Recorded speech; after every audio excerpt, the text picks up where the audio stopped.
বন্ধু, আজ আমি চিকেন কারি বানাবো। তার জন্য চিকেনটাকে আমি ভালো করে ধুয়ে রেখেছি। এইবার আমি কি দেব? এবার আমি দিচ্ছি প্রথমে একটু নুন, এরপরে দিচ্ছি আমি একটু হলুদ হলুদ দিয়ে দিলাম। এবার আমি একটু দিচ্ছি সর্ষের তেল দিচ্ছি, আর একটু আমি শুকনো লঙ্কার গুঁড়ো একটু দেব। এটাকে দিয়ে এবার আমি এটাকে মাখাবো ভালো করে। এটাকে মাখিয়ে আমি 5 মিনিট রেখে দেবো। এটাকে আমি মাখিয়ে নিলাম। চিকেন কারি বানানোর জন্য এবার আমরা পেস্ট তৈরি করব। কি লাগবে?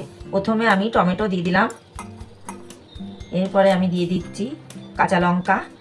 যে যেমনি ঝাল খাবেন সে সেমনিভাবে কাঁচা লঙ্কা দিয়ে দিচ্ছি। এবার আমি দিয়ে দিচ্ছি পেঁয়াজ, এবার দিয়ে দিলাম আমি আদা, এবার আমি দিয়ে দিচ্ছি রসুন। এবার দিয়ে আমি এটাকে পেস্ট তৈরি করব। চিকেন কারি বানানোর জন্য এবার আমার পেস্টটা তৈরি হয়ে গেল। এবার আমার কড়াইটা গরম হয়ে গেছে। এবার আমি সর্ষের তেল দেবো। তেলটা গরম হয়ে গেল। এবার আমি দেবো পেঁয়াজটাকে একটু ভেজে নেব। পেঁয়াজটা একটু ভেজে নিয়ে এবার আমরা চিকেনগুলো ঢেলে দেবো। পেঁয়াজটা ভেজে এবার আমি চিকেনটাগুলো পুরো দিয়ে দেবো। আগে মাখিয়ে রেখেছিলাম নুন, সর্ষের তেল, এগুলো দিয়ে এবার আমি ভাজবো। এবার চিকেনটাকে আমি ভেজে নেব ভালো করে।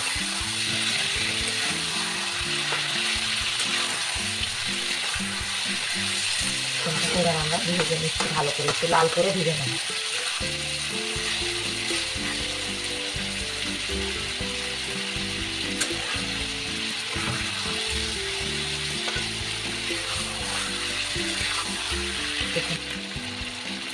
আমি পেঁয়াজ, রসুন, আদা সবার পেস্ট বানিয়ে রেখেছিলাম। এবার আমি পেস্টটা দিয়ে দিলাম।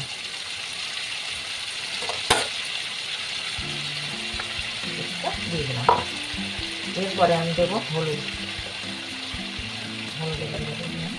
এবার আমি স্বাদ মতন নুন দেবো।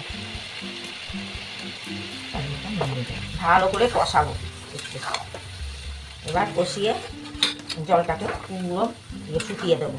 দেওয়ার পরে এখন দেখছি এরপরে আমি দেবো চিকেন মশলা একটু। এবার আমি চিকেন মশলা দিয়ে দেবো। চিকেন মশলা এবার আমি দেবো। এবার আমি দিয়ে দিলাম চিকেন মশলা।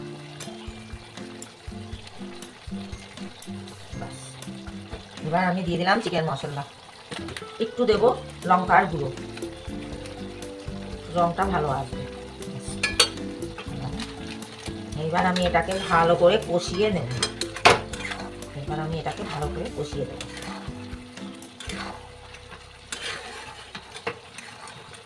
এবার আমি কষিয়ে এবার ভালো করে ঢেকে দেবো 5 মিনিট। এই জলেই পুরো সিদ্ধ হয়ে যাবে। এবার আমি দেবো ঢেকে, একটু আস্তে করে ঢেকে দিলাম। তখন আমরা চিকেনটাকে ঢেকে দিয়েছিলাম। এবার আমি খুলে দেখব কতটা সিদ্ধ হলো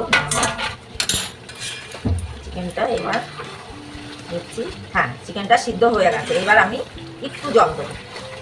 যার জল দেওয়ার ইচ্ছা হবে সে দেবে, যে যার দেওয়ার ইচ্ছা হবে না সে দেবে না। আমি একটু জল দিলাম। জল দিয়ে এটাকে নেড়ে চেড়ে এবার একটু ঢেকে দেবো। দিয়ে চিকেন রেডি করবো। এবার আর একটু জল দিলাম, একটু ঝোল ঝোল করবো আমি।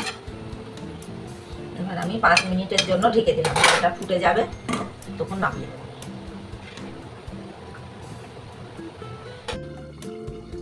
তখন আমি ঢেকে দিয়েছিলাম। এবার দেখি জিনিসটা সিদ্ধ হলো কিনা। হ্যাঁ, এবার